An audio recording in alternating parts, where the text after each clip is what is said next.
Fietsen terug Berbers Splithof. Ik moet altijd naar school fietsen. 2 uren op een dag. Bah. Ik hoorde hem doch of het niet is. Ze zeggen, och, dat valt alle jaren wel ta.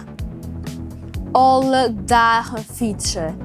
Ik terug rooien, hagel, sneeuw en hurwien.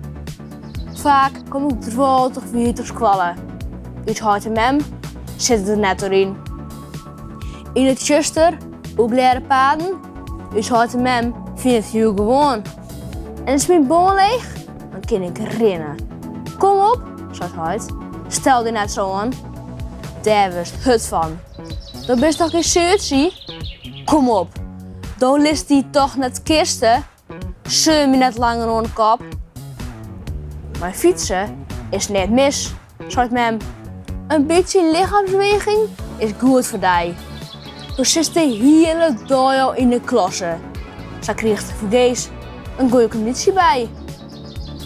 Ja, ik hoorde mem hebben makkelijk praten.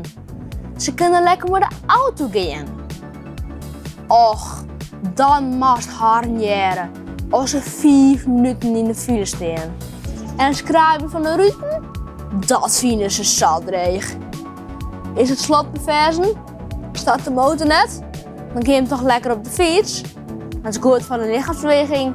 Haak je het. Je hem zitten op je werk al de hele dag. Krijg hem samen een goede conditie cadeau. Nee, het is hier een dag lang aan. Je bent toch geen suitsies? Nou,